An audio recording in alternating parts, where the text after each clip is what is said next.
Македонската национална свест и македонското национално движење се јавило во 6-та деценија од 19-тиот век. Поттикот за неговата појава и развој доаѓал и однадвор и однатре. Однадвор, силно влијание врз духовите стремежите на македонците, извршило формирањето на самостојната грчка држава и на стекнатата српска и романска автономија, во чии што востанија и борби учествувале доброволци и од Македонија, обично печалбари во тие земји. Посебна импресија оставиле и борбите на Гарибалди за слобода и обединување на Италија, во кои исто така имало по некој македонски доброволец, какви што биле Иван Капчев од Охрид и Димитар Николов од Велес. Од внатрешните причини, најсилно влијание одиграле, под еден, турските танзиматски реформи, кои на империјата и биле наметнати од страна на европските големи сили, а биле насочени кон воспоставување на политички и правна еднаквост и на граѓански слободи и права, опфатени со Гилханскиот хати шериф од 1839 и со хати Хомајунот од 1856 година. И под два, дозволувањето на Цариградската грчка патриаршија да го апсолутизира правото за воведување на грчкиот јазик во богослужбата, просветата и во другите делови на јавната област за православното население, независно од неговата етничка и јазичка припадност. После Гилханскиот хатишериф се доаѓа до една појава низ која се гледа колку е во подем и колку е во раст македонската национална свест.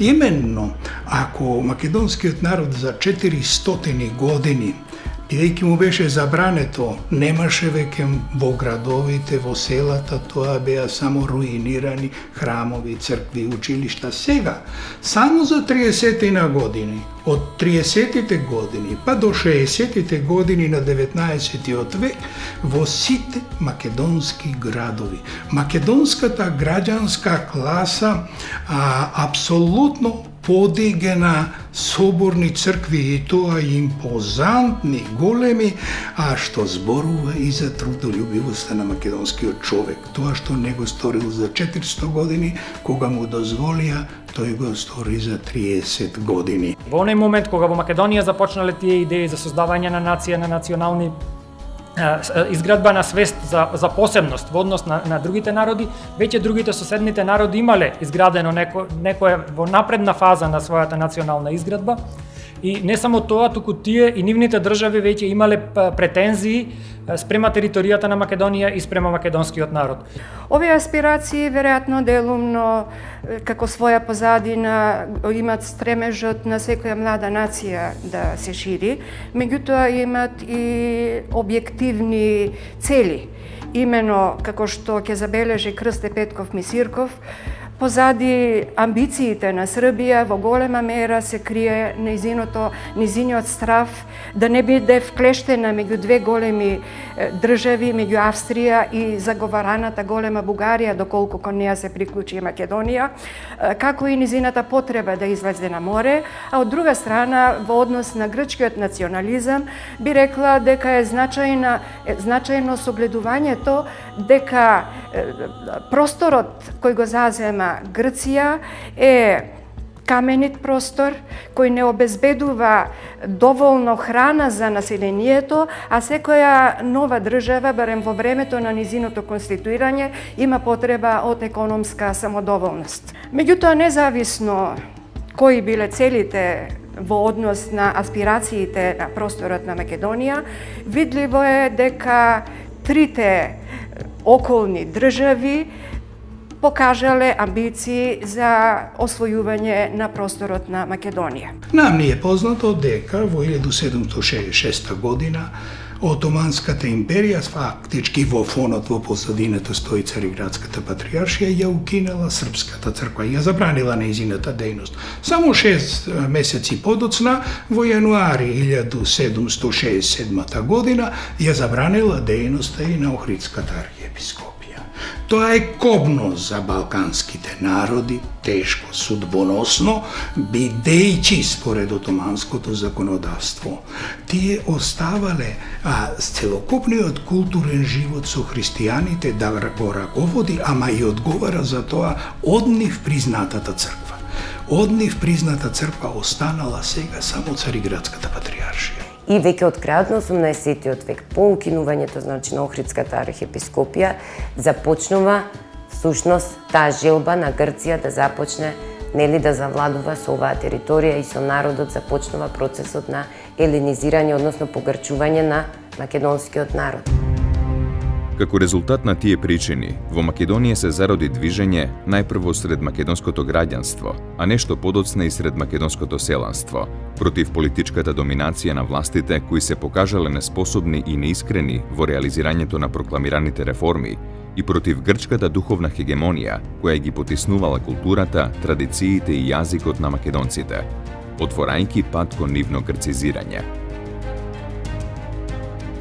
Отпорот кон грчкото духовно потисништво и кон хегемонијата на грчкиот клер ги кренало прашањата за воведување на родниот јазик во училиштата и богослужбата, за поставување на своја домородна иерархија и за формирање народни институции кои ќе ги изразуваат и чуваат народните интереси. Во таа борба било истакнато и македонското име, како посебно народно име, независно од припадноста кон Цариградската патриаршија, која по создавањето на грчката држава го изгубила пастирскиот карактер, постанувајќи инструмент за грцизирање на македонците. На тој начин, тоа, така да се каже, грцизирање или тој обид да се грцизира целиот османлиски европски простор, а тоа значи балканскиот простор, наидува на голем отпор, особено кај словенските народи. Тие веднаш ја активираат, така да се каже, својата културна и историска ризница, прашањето на својот старословенски црковен јазик, наследен од Кирил и Методий, кој што никогаш не бил изгубен во црковните центри. Понатаму, словенскиот јазик, како инороден на грчкиот јазик, се спротивставува целото население кон грцизирањето на младите генерации. Започнува една битка, тоа е во 5-та деценија, значи кон половината на 19 век, за создавање на своја иерархија црковна, значи за свое свештенство, кое што ќе држи литургија на словенски јазик и започнува едно масовно движење на создавање на училишта на народен јазик, така да се каже, на свој јазик. Што значи настапува една, би се рекло, родова емансипација, словенска наспроти грчката цивилизација. Во таа смисла се јавило движење за обнова на Охридската архиепископија, за воведување на мајчиниот јазик на македонците во литургиите и училиштата, за назначување на свештенослужители, иерарси и учители од македонските средини, за формирање на црковно-училишни општини како народни институции и слично. Се јавиле одделни поиздигнати лица кои ги појаснували имињата, дека едно било македонец, а друго грк, србин или бугарин, дека биле македонци, бидејќи и татковците и дедовците биле македонци, дека ги учеле децата и држеле богослужба на македонски и словенски јазик, зашто биле македонци, а не грци. Значи, црквата и не го потиснува по мене толку ниту мислењето на народот, ниту животот на народот, како да речеме за разлика од западниот свет. Всушност, тај го помага, се формираат црковни училишни општини, кои што го финансираат школувањето на сиромашните деца, плаќаат, значи, учители обезбедуваат, книги, списанија, се отвараат читалишта. И тие се исто многу важни во будењето на националната свест. Односното македонско движење почнало со отворање на народни училишта во кои учители од македонските средини почнале да ги учат децата на мајчин македонски јазик, на своје наречие, како што ќе се изразат тогашните македонци. На мајкин јазик, на домороден јазик, кој им создавал голема радост и на учениците и на родителите, кои разбирале што учат нивните деца, за разлика од понапред кога учеле на грчки јазик. Ентузијазмот што ги зафатил македонските средини од воведувањето на домашниот мајчин македонски јазик бил толку силен што повлијаело да бидат отворени голем број народни училишта. Мрежата на таквите училишта ги покрила македонските градови, а и добар дел од целата. Во тој процес се вклучиле многу поимотни граѓани и селани, одстапувајќи своји куќи или градејќи нови за потребите на училиштата. Почнал еден вид надпревар, кој ќе направи или ќе даде повеќе за народното дело, за училиштата и просветата и за издршката на учителите и народните служители. Тој однос создавал чест и углед во народните средини, така што побогатите и поиздигнати представници од македонските средини станале предводници на она духовно и културно движење сред македонците, кое се сложи во основата на поразвиениот национален процес кој произлезе кон 60-тите и 70-тите години од 19-тиот век. Јазикот започнува да се воведува сега, веќе говориме за воведување на народен јазик во јазик достапен за децата, на мајчин јазик. Димитар Миладинов што вели, нема подобро чеда мој да можам да ве учам на вашиот мајчин јазик. Јазикот како народен јазик, значи тој е навлезен, тој живее во македонскиот народ, живее дури и во пишуваната форма. Иако во периодот од 1857 до 1880 година се издадоа околу 20 учебници на македонски јазик, независно од тоа дали беше ставот дека тоа ќе биде општ заеднички писмен јазик со бугарите или дека треба учебниците да бидат напишани на македонски јазик, главно е што во тие учебници основата на писмениот јазик ја дадоа македонските говори. Во напливот на посебните македонски интереси во односното време се јави и борбата за преземање на општинските работи и на раководството во општинските органи од страна на македонските граѓански категории, за истиснување од нив на прогрчки ориентираниот клер и стар чорбаџиски слој, кој повеќестрано ги поврзал своите интереси со грчките аспирации кон Македонија.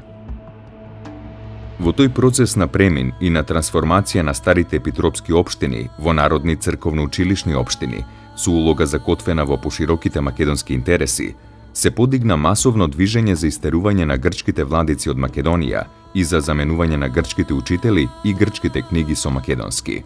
Во Скопје прво испратиле некои Анании. Скопјани за 2 години им го вратиле. Го протерале. Тоа е 1823 година. Потоа испратиле Неофит. Скопјани и не го успеале да го протераат. Со жестоки борби успеале да го протераат. Потоа испратиле Генадии некои, апсолутно, и не го успеале. Само за 10 години ги смениле 4, не ги прифаќале, што се гледа дека скопјани биле жестоки борци против туѓинската власт. На крајот дошол еден Гаврил кој бил повешт, навистина им дозволил богослужба не на грчки, туку на старословенски јазик. Охриѓани исто така. Прво им испратиле некој Јосиф, кој навистина тие не можеле да многу бргу го вратиле. Па некој Дионисий стигнал, тој пак за жал бил и алкохоличар човек, охриѓани бргу се справиле со него. Па следил некој Јоаники и на крајот има една најчувена борба во Охрид со еден владика што им го испратил царевата, тоа е Милетиј. На 20 јануари 1860 година испратиле едно писмо дека никако не сакаат да го примат тој владика, за него слушаат лоши работи и бараат да им бидат испратени по-позитивни луѓе, како што бил некој Иларион Макериополски или Авксенти и Велешки, да им го пратат во Охрид. Патриаршијата за се углушувала. На 2 февруари тие пак пратиле и друго писмо и молат, да се смилува патриаршијата, тој човек да не го праќа никако во Охрид. Па потоа пратиле трето писмо со 12.000 подписи, со 500 печати таму од населението на цело Охридско, дека тој човек не го сака, дека ќе му плаќаат и владичнина и се, ама нека си го во Цариград, во Охрид да не доаѓа.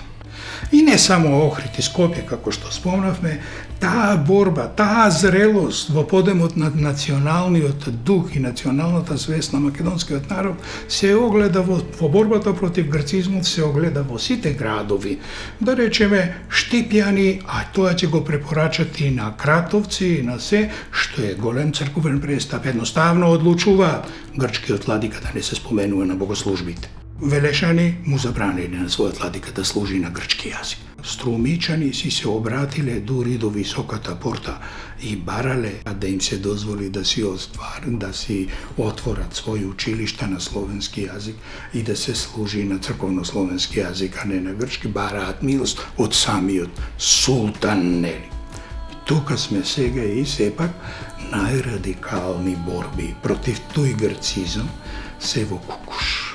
А именно кукушани апсолутно постојано се во недоразбирање со Солунскиот митрополит, бидејќи се под негова власт и се близу Кукуш и Солун, и бараат од тој неофит некој е апсолутно да им даде богослужба на црковно-словенски јазик и македонски јазик во учителската школа. Овој се оглушува од сето тоа не го допушта никако, и на крајот на краиштата кукушани си едноставно постапуваат најрадикално,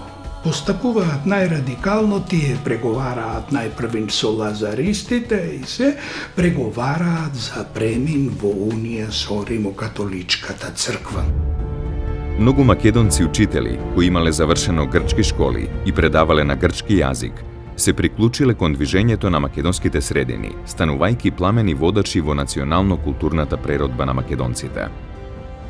Од нив произлегле и првите учебникари и собирачи на македонското народно творештво, како на пример Димитар Миладинов, Јордан Хаджи Константинов Джинот, Димитар Василев Македонски, Рајко Жинзифов и други, така што кон 60-тите години на 19-тиот век македонското национално движење веќе било консолидирано. Кон македонските учители се приклучили и повеќе македонски јерарси на грчката цариградска патриаршија, ставајќи се на чело на македонската преродба, на полето на просветата и јазикот и на барањата за обнова на Охридската архиепископија со домородна иерархија и богослужба, какви што биле архимандритот Анатолий Зогравски, митрополитите Партенije Зогравски, Натанаел Кучевишки, Харитон Карпузов и Теодоси Гологанов, како и ѓаконот и учител Вењамин Мачуковски. Се разбира, постои идеја за еден општ заеднички јазик за македонците и бугарите. Но многу внимателно треба да погледнеме и на именувањето на тој јазик и воопшто на раѓањето на една таква идеја. Треба да имаме предвид дека 19-тиот век не искристализира многу прашања што беа поврзани со поимот националност, вера, припадност, ниту пак кое значење го носеше именувањето бугарин. Дали тоа носеше и самосвест за припадност на определена нација? Македонското национално движење во 60-тите години од 19-тиот век се судрило и со друга национална и политичка аспирација кон македонците како народ и кон Македонија како земја.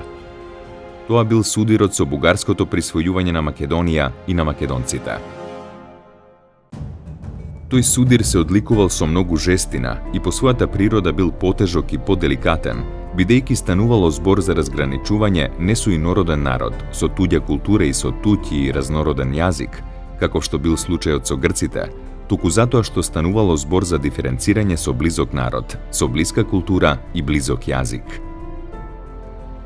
Многу извори укажуваат дека национално порано разбудената бугарска општественост побрзала во Македонија да испрати разни емисари, за да ги убедуваат македонците дека се бугари и дека Македонија била бугарска земја.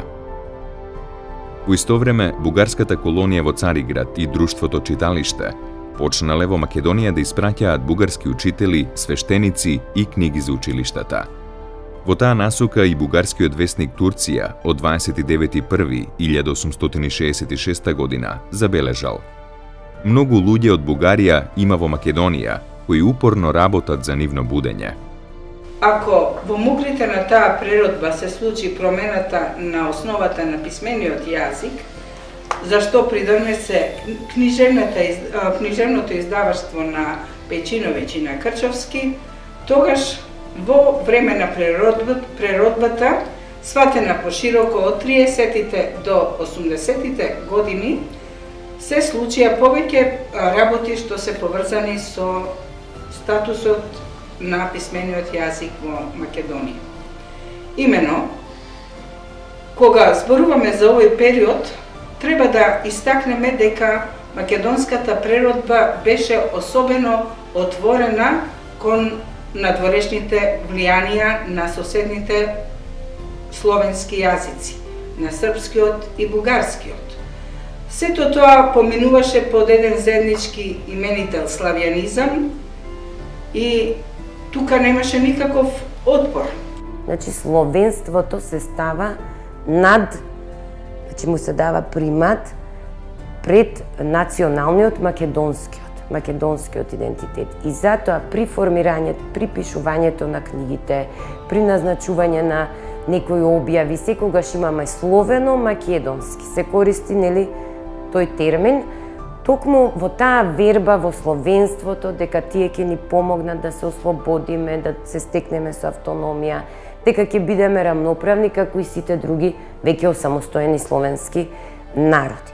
Тоа значи дека полнежот на поимот за национална припадност треба многу внимателно да биде третиран и кај нас, затоа што во тоа време се среќавале различни именувања.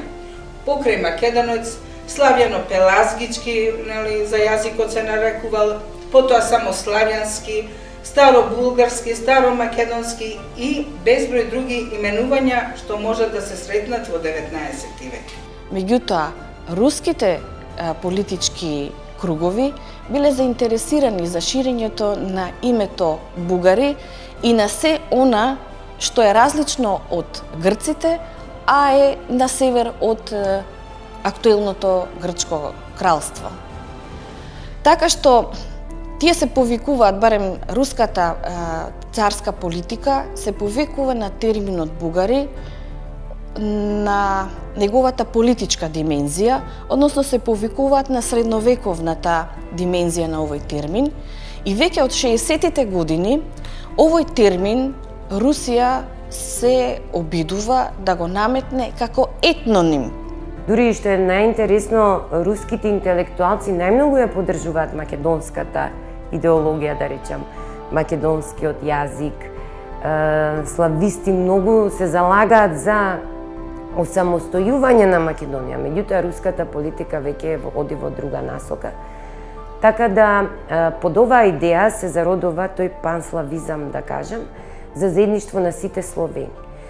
Кај нас во Македонија оценувам дека процесот на преродбата започнува токму со тој наднационален идентитет. Не смееме да заборавиме дека тоа се феудални општествени односи и кога луѓето во основа во Македонија се определувале во тој период, најчесто се определувале територијално или регионално како македонец од тој регион, односно македонскиот. Тоа се случува и во Бугарија. Значи, истиот процес се случува и во двете области, кои се уште се во рамките на османлиското уредување, но веќе почнуваат процеси за еден нов тип воведување на управување во османлиската држава. Во Македонија пак по тој повод се јавила масовна реакција. До вчера бевме грци, сега шопили ке бидеме. Едно е бугарин и бугарски јазик, а друго е македонец и македонски јазик. Масовните противења започнати во многу градови, како во Прилеп, Ресен, Охрид, Битола, Скопје, Солун и на други места, ги полнеле цариградските весници со вжештени полемики. Бугарите иронизирале дека македонското наречие било развалено българско наречие, полно со арнаутизми, србизми и што ли не друго, дека требало час поскоро да се прифати нормираниот бугарски јазик. За него пак македонците возвраќале дека бил расипан словенски јазик, полн со татаризми. Наспроти таквиот бугарски јазик, македонското граѓанство поентирало дека македонското наречие е чист словенски јазик, најблизок до тој на светите Кирил и Методи, кои биле од Солун, а Солун бил во Македонија. Препирањето оделе до крај, без да попушти која било страна. Македонското граѓанство наоѓало учители македонци, кои предавале на македонско наречие, на мајчин јазик. Ги помагале учителите и свештено учените лица да пишуваат буквари и читанки на македонското наречие. граделе училишта, финансиски ги издржувале учителите и не дозволувале нивните деца да учат од бугарски книги и од учители бугари и покрај фактот што тие книги се делеле бесплатно. Колку односните наречија македонското и бугарското биле различни и за тогашните актери неприемливи, зборува и написот на Цареградски вестник од 6.10.1851 година, во кој авторот под псевдоним Болгарски, коментирајќи го јазикот на македонскиот учител и преродбеник Јордан Хаджи Константинов Джинот, ке напише: Секој може да види зошто толку е различен од нашиот писмен и говорен јазик, така што ќе му се види не само толку неразбирлив, туку и сосема разнороден. Во запалена атмосфера околу јазикот, училишните книги, учењето и богослужењето и околу имињата на двата народи се воделе долги препирки во кои учествувале и учители, и поединци, и општинари, и групи граѓани кои испраќале дописи и мислења повесниците од тоа време. Се до 1880-82 година, додека македонското градско еснавство и македонската трговска и предприемничка категорија економски стоеле добро, се дотогаш македонците не попуштале во борбата за својот национален и културен развиток, самите крпејќи ги и финансирајќи ги народните потреби на својот јазик, со своје име и со планови за создавање на своји народни институции, вклучително и на своја политичка самоуправа, посебна во однос на соседните народи. Поради тоа, не биле ретки горчливите реакции кај бугарските преродбеници, кои се осведочувале во безрезултатноста на нивните напори и на нивните потрошени средства, за да ги убедат македонците дека биле бугари и за да ги обединат со бугарскиот народ во идната замислена бугарска држава. Така, например, бугарскиот општественик и публицист Стефан Салганџиев, кој подолго време ги убедувал солунските и серските македонци за таква иднина, во своите записи за борбата против грчкото влијание и за обидите да ги убеди македонците во заедничкиот бугарски карактер, во весникот Век од 1874 година, резигнирано ке напише: Нема бугарштина таму, нема справедливост ни во срцата, ни во мислите, ни во домовите, ни на улиците. Или пред тоа во 1870 година, во весникот Турција, истиот Салганџиев ке напише: Се јавила тајна гибел за цел еден народ, која солунските чорбаџии ја одобриле и сакале да ја растурат по други места во Македонија, а се однесувала на нивното упорно тврдење дека македонците не биле бугари, туку постари и чисти словени, за разлика од бугарите кои не биле тоа, дека биле потомци на Филипа и Александра Македонски, кои исто така биле словени, дека за своите традиции ги имале славните достигнувања на старата македонска држава, која го дала и Аристотел филозоф. Таа позиција на македонците од 60-тите и 70-тите години на 19-тиот век била поопшта појава карактеристична за многу македонски средини. Кон тие разбирања за традициите на македонците биле приклонети и македонски општинари и чорбаџии, како тие од Солунската општина, и предводници на народното унијатско движење, и преродбеници учебникари, и револуционери, и просветители, и обични востаници, борци за слобода во источната криза, учители и обични граѓани од повеќе краишта на Македонија. Во таа насока действувал и прилепскиот свештеник Спасиј Игуманов, кој што барал да се формира македонска општина во 1886-87 година. Значи, покрај постојаните две истакнати цркви, Цареградската патријаршија и Бугарската екзархија, веќе имаме барање за формирање нови општини, кои што ќе бидат различни и од едната и од другата. Еден од личностите кои што се така поинтересни за обсервација, за разгледување и за анализа е Коста Грубче, потоа да го спомнеме Темко Попов, Наум Евро, Васил Карајовов, кој што во 1885 година во Софија формирал еден тајен македонски кружок, комитет. Главните барања на овие луѓе, кои што делувале, се разбира, и пред 885 година, меѓутоа и содействието во подоснежните години биле првенствено обнова на Охридската патриаршија, односно архиепископија. А потоа се барало воведување во наставата на македонски јазик, отворање на училишта на македонски јазик и формирање на вестници кои што требало да излегуваат на македонски јазик. Во таа смисла познатиот бугарски обштественик, публицист, а подоцна и бугарски министер Петко Рајчев Славејков во својата статија во Вестникот Македонија од 1871 година под наслов Македонскиот вопрос и во своите писма до бугарските екзарси Антим и Јосиф I сумарно ќе напише: Уште пред 10 години слушавме од нашите македонски пријатели дека тие не биле бугари, туку македонци, потомци на древните македонци. Тие упорствуваат на своето македонско потекло. Ние сметавме дека тоа препирање на тие млади патриоти е несериозна шега, кажувана во жешките летни дни. Така мислевме до пред 1-2 години, но новите разговори со македонците ни покажаа дека работата не се голи думи, туку мисла која мнозинството сака да ја оживотвори.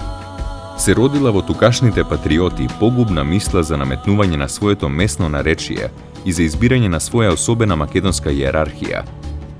Ке напише Славејков до екзархот Јосиф I, крстарејки по Македонија во 1874 година, и ке продолжи. Хидрата е разиграна на многу места во Македонија. Се внушува мислата дека тие не се бугари, туку се македонци, Александрови потомци. Тие мисли достигнаа да се распространат доволно за да ја насочат погубната мисла за одделувањето на црковно поле. И не само на црковно. Искрено можам да ви кажам, ако монсенјор Нил Смоленски се врати со Ферман, тогаш ќе се расклатат сите македонски епархии и тогаш можеме да кажеме збогу Македонија. Имено генерацијата македонци од втората половина на 19. век, наоѓајќи се во виорот на националните борби на балканските народи за создавање на што поопширни национални држави и со пошироки пазари и побогати ресурси, били исправени пред опасноста од присвојување на нивното име и на нивната земја од страна на политичките движења на своите соседи. Чувствувајќи ја доволно јасно и доволно многу својата посебност и посебноста на своите интереси, генерацијата македонци од 60-тите и 70-тите години на 19. век се повикале на славното минато на античката македонска држава на Филип II и Александар III Македонски. Притоа на тие славни личности им припишале словенски карактер, со што резко се издвоиле како од бугарските, а подоцна и од српските, така и од грчките традиции кои тргнувале од други основи или од друг карактер на тие исти основи. Подпирајќи се врз името на земјата на која живееле, врз своето македонско име, кое со векови го имале прифатено како нивно име, и со верувањето дека античките македонци не ги голтнала земјата, та да немаат каква било врска со генерациите од односното време на 19. век, македонците неотстапно упорствувале на својата посебност.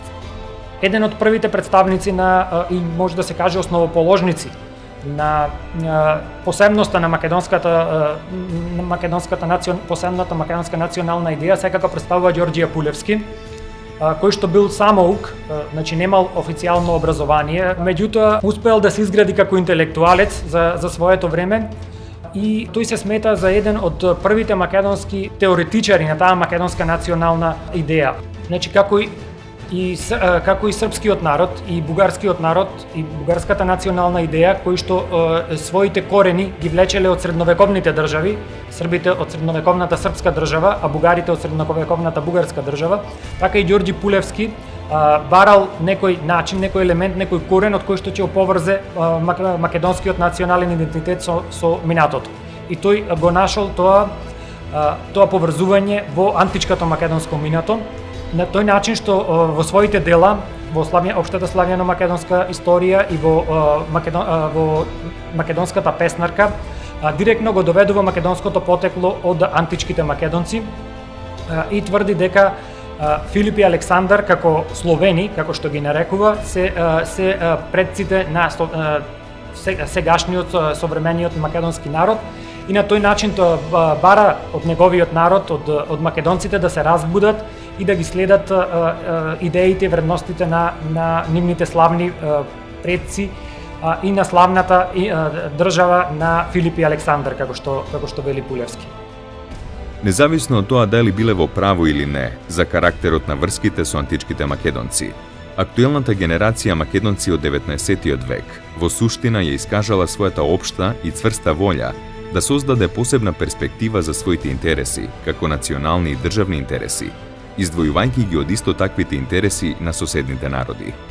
Токму затоа македонското ослободително движење од тоа време било самобитно, автохтоно и автономно национално движење. Во тоа исто време, во 70-тите години на 19. век, започнала големата источна криза, во која на историската арена како главни актери се појавиле балканските народи, во тој склоп и македонците, барајќи национална слобода и политичка автономија за своите земји. Во таа криза, македонците влегле со јасни дефиниции и цели за себе и за својата иднина. Надоврзувајќи се на подолгата борба за одбрана на својата посебност и за обнова на Охридската архиепископија, со што би се стекнале со статус на посебен милет, на посебен народ, македонците во источната криза се решиле своите права да ги изборат преку востанија. Во востанијата, преку нивните символи, пораки, акти и институции, македонците ја формулирале и прокламирале својата национална програма. Програмата од своја страна означувала манифестација на националната свест и на националните цели на борбата на македонците во текот на источната криза. Во таа криза биле кренати две востанија, Разловечкото и Кресненското, формирани две политички институции, Македонската лига и Националното собрание на Македонија со привремената влада на Македонија, донесени два устави за организација на востаничката власт во Македонија и за идното уредување на Македонија како држава, и повеќе решенија, манифести и обраќања до големите европски сили. Сите тие, како делови од македонското ослободително движење, во периодот на големата источна криза, го отсликале македонскиот национален профил од тоа време. Кон тој профил припаѓа и само дефиницијата на македонците како посебен народ. И особено значајно е учеството на Димитар Поп-Георгиев Беровски.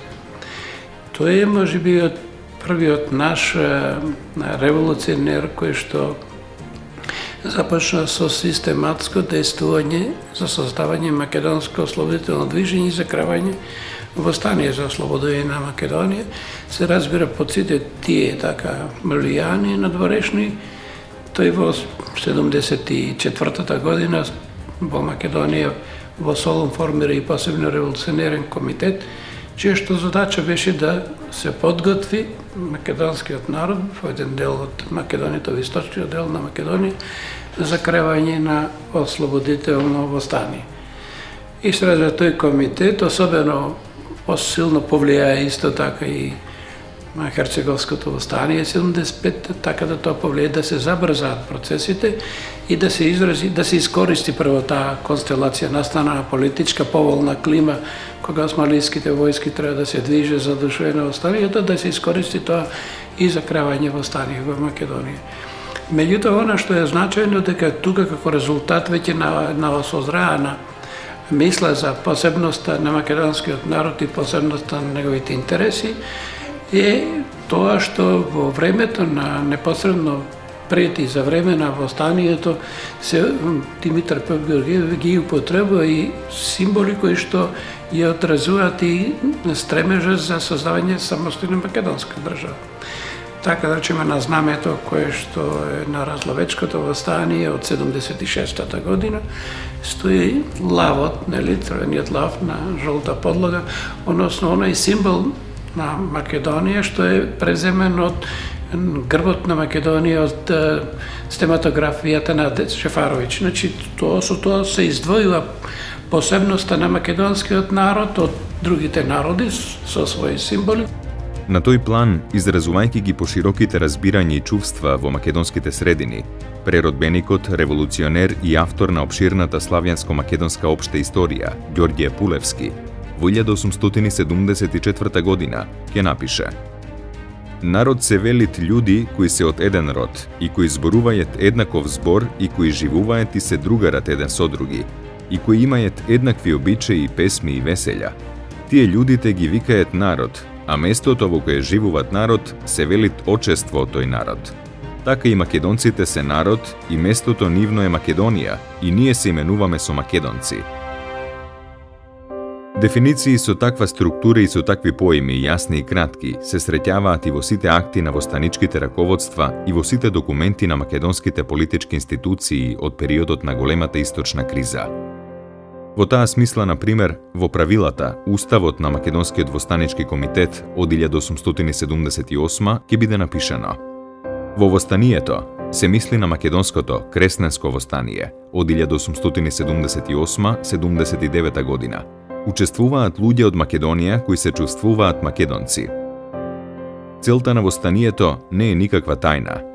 Таа е ослободување на Македонија, земја на славните просветители Свети Кирил и Методи, која со векови страда под турското иго.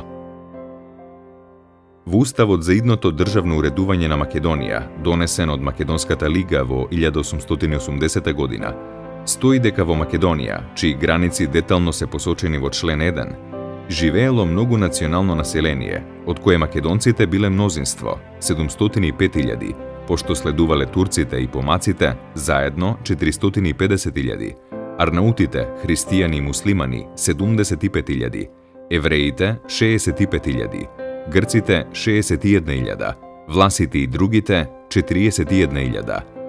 Вкупно сите, 1.397.000. Во тој устав се вели дека се формирала автономна македонска држава, за да се оневозможеле еднаш за секогаш сплетките и интригите околу зграбувањето на Македонија од страна на балканските држави и за да се остварел стремежот на големото мнозинство на Македонија за автономна држава.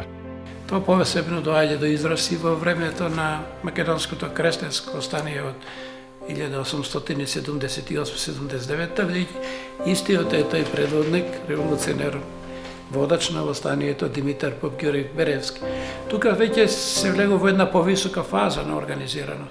Тука се создава македонска војска, значи од востаниците се дефинира како македонска војска со свој штаб, тој е началник на штабот, значи една повисок степен на организираност, кој што истовремено го изразува веќе и повисок и помасовно изразување на национална посебноста на македонскиот народ и во тој смисол и актуелниот стремеж за ослободување и државно самостојување.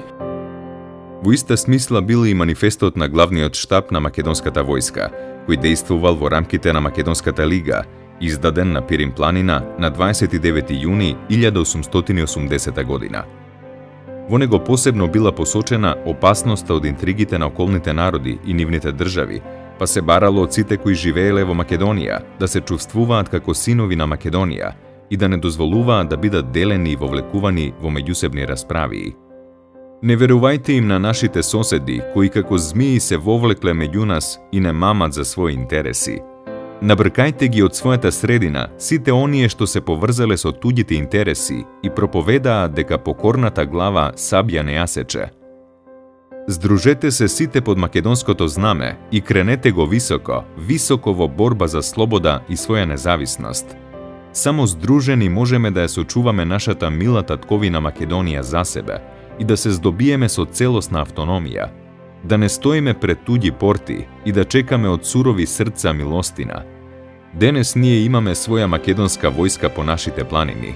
Таа самата ќе се избори за своето ослободување и ќе ја доведе нашата убава татковина до добар крај. И другите две македонски политички институции од периодот на големата источна криза, Националното собрание на Македонија и Привремената влада на Македонија од 1880-81 година, протестирале против интригите на соседните народи и поделбите што ги внесувале сред македонското население. Националната цел на Македонија ќе биде постигната преку борба за обедината и независна Македонија. Истерајте ги од нашата земја овие убици, кои во своите раце го држат знамето на неслогата и внесуваат отцепувачки страсти и не делат. Потоа, собирајки се околу знамето на Македонија, напишете едногласно: да живее македонскиот народ, да живее Македонија. Значи, тоа востание е многу големо, од октомври 1878 до мај 79 година. Во текот на востанието се ослободени над 45 населени места со над 50.000 население, организирани во систем на востаничка власт. Тоа востание има и устав на востанието или правила и други акти, како, например, ново уредување, норми за полициското уредување, а во уставот пишува во правилата на Македонски востанички комитет дека целта е ослободување на цела Македонија и создавање од неа автономија во рамките на Турската империја или пак независна држава ако тоа го дозволат европските земји. Исто така една маркантна одредница е и исказот дека во востанието учествуваат луѓе од Македонија кои што се чувствуваат како македонци. Што значи, веќе ако ја сумираме целокупната ова сторија, почнувајќи од половината на 19 век до 1878-79 година, во рамките на Македонија и македонското население изоден еден комплетен пат на национална емансипација и на создавање на една јасна национална свест која што се врзува со името на земјата, поврзувајќи се со античките корења, повеќе таа функција е за да се афектира сред македонското население дека во Македонија имало некојаш многу моќна држава со големи цивилизацијски дострели и дека е, така да се каже, несоодветно и за прекор трпењето на такво робство кое што постои, дека луѓето кои што се на таа земја со такви традиции треба да се обединат под знамето на Македонија и неа да ја ослободат како слободна земја која што ќе се вклучи во европскиот напредок. Од приведените илустрации за главните прокламации и пораки на македонските револуционери и политички дејци од периодот на источната криза, може да се заклучи дека националната програма на генерацијата македонци од тоа време била поврзана пред се со потребата од постигнување на меѓунационална слога и создавање на автономна македонска држава, како заедничка држава во која секоја народност ќе се чувствува рамноправно со сите други, а секој граѓанин, независно од религиската и етничката припадност, ќе се чувствува како свој на свое. Тие цели идеи пред се ги носело и афектираното мнозинско македонско население, самите македонци словени, кои се чувствувале како наследници на античките македонци, за кои сметале дека и тие исто така биле словени. Таа македонска генерација, длабоко во својата свест и во своето искуство, го носело уверувањето дека слободата на Македонија и незината независност била можна само преку заедништво и слога на сите народности на Македонија, и само со држава која со законите ќе ги гарантира религиските, обичајните и јазичките разлики, или како што самите ќе кажат, само така можеме нашата мила татковина Македонија да ја зачуваме за себе и да се здобиеме со независност. За тоа како ја проектирале таа држава и таа јавна власт, која ќе ја гарантира реалната рамноправност на сите граѓани и на сите народни заедници на кои Македонија им била заедничка татковина, најречито се гледа од Уставот за идното државно устројство на Македонија, донесен од Македонската лига во 1880 година. Тој устав предвидел модел на пропорционална застапеност на припадниците на националните заедници во телата и органите на законодавната и извршната власт. Во таа смисла биле поделени и 12 предвидени министерства, со тоа што во Министерството за просвета, поради особеното негово значење, по еден представник имале сите заедници. Начело на извршната власт стоел генералниот гувернер, избран од редовите на мнозинската народна заедница, од македонците, кој имал заменик од втората по бројност заедница. Тие највисоки државни функционери и 5 други советници, по еден од секоја народност, го сочинувале државниот совет, кој во случај на мајоризација, при донесување на некој закон кој се однесувал исклучиво на некоја национална заедница, група, конечно го решавал спорот. Територијалните единици, општини, околи и окрузи колку што било можно, биле планирани со оглед на територијалната разместеност на групите. Во нив сите групи биле представени со по еден член во соодветен совет, кој му помагал на управителот на единицата, кој пак бил од мнозинската група на односната заедница. Во доменот на религиската структура биле признати 5 религии и 6 цркви со рамноправен статус и со рамноправно покровителство од страна на јавната власт. Била призната религиската слобода, исполнувањето на религиските церемонии и култови во согласност со општите закони. Екзархијата требало да се премести во Солун и да го носела името Охридска архиепископија. На верско-црковните организации, чии седишта биле надвор од Македонија, не им се дозволувала верска пропаганда, прозелитство и паралелна служба. Образованието било предвидено да се одвива на мајчин јазик на сите степени, со тоа што државата одобрувала единствени образовни програми и во таа смисла вршела контрола. Јазиците биле рамноправни и во службена употреба, со тоа што тој на мнозинското население бил општ државен јазик. Автономната македонска држава била замислена како правна држава со еднакви граѓански права и слободи, зашто гаранција обезбедувало независното судство. Таа и таква концепција била ставена во рамките на решенијата на Берлинскиот конгрес, на неговите членови 23 и 65, и била замислена како трибутарна држава во однос на Османлиската империја, со соодветни функции и контрола од европските сили во таа смисла. Како општо може да се каже дека македонското ослободително движење постигнало национална и државотворна зрелост, како во однос на националното профилирање на македонското словенско мнозинство и неговото издигнување како стожер на идната проектирана македонска држава, така и во поглед на здравото, инклузивно, рамноправно и демократско здружување на сите национални единици во заедничката држава. Тие движења не се стишуваат така лесно. Комитските чети си крстараат по македонските планини, иако во главнина се повлекле од директното востание, кое завршило Божем, завршило во 79-та. Фактички тоа движење со оружје в рака ќе потрае дури до 83-та година. И тоа е прва фаза во македонскиот вооружен отпор. А зошто тогаш морале четите да се повлечат?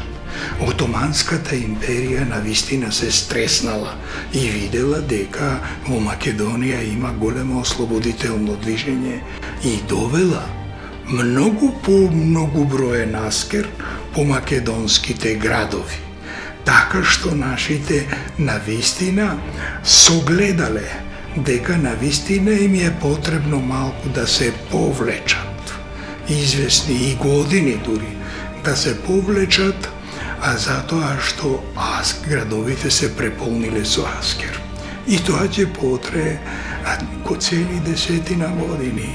Тоа ќе потрае до формирањето пак на ВМРО. Цели до 83 година си има вооружени акции, ќе се повлечат до 93 година, 1893 година, кога е формирањето пак на ВМРО. Фактички лозарите од Софија, главен лозар е Дамјан Груев, тој ќе дојде и во Солун и е главниот актер за формирањето и на внатрешната македонска револуционерна организација. Со формирањето на македонската револуционерна организација веќе имаме втора фаза и многу по-сериозна фаза во македонското револуционерно движење.